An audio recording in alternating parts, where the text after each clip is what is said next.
এই প্রাণীগুলো যা করেছে তা দেখে সত্যিই মুখে কথা থাকবে না। 6 নম্বর, এই সিংহগুলো একটা জিরাফকে অতর্কিতে আক্রমণ করতে গিয়েছিল, কিন্তু একটি সিংহ সোজা জিরাফের শক্ত পায়ের সামনে গিয়ে পড়ল। একটা ভুল হিসাবেই শিকার করতে এসে শিকারই বিপদে পড়ল। 5 নম্বর, এই সিংহীটা একদল আক্রমণাত্মক হায়নার মাঝে আটকে গিয়েছিল। হায়নাগুলো ভাবছিল এবার হয়তো সহজেই জিতে যাবে, কিন্তু ঠিক তখনই সিংহীর পুরো দল ছুটে এলো। মুহূর্তের মধ্যেই হায়নাদের বিজয়ী ভাবটা উধাও। 4 নম্বর, এই হায়নাটা একটা গাধাটাকে সহজ শিকার ভেবেছিল, কিন্তু গাধাটা এমনভাবে পাল্টা আক্রমণ করলো যে হায়নার কানে সরাসরি কামড় বসিয়ে দিল। মনে হলো ভাই ভুল প্রাণী বেঁচে ফেলেছ।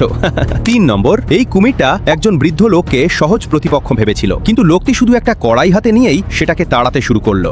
কুমিরটাও বুঝে গেল আজকের লড়াইটা বাদ দেওয়াই ভালো। 2 নম্বর, এই ক্ষুধার্ত মেরু ভালুকটা একটা ওয়ালরাস ধরার জন্য বারবার চেষ্টা করছিল। ঘন্টার পর ঘন্টা সুযোগ খুঁজেও প্রতিবারই ব্যর্থ হলো। শেষ পর্যন্ত বুঝতেই হলো শুধু চেষ্টা করলেই সবসময় খাবার জোটে না। 1 নম্বর, এই হাঁসটা বারবার পানির নিচে ডুব দিচ্ছিল আর হঠাৎ অন্য জায়গায় ভেসে উঠছিল, ফলে বাঘটা কিছুতেই বুঝতে পারছিল না পরের মুহূর্তে হাঁসটা কোথায় আসবে। বাঘের জন্য এটা যেন পানির নিচে লুকোচুরি খেলা।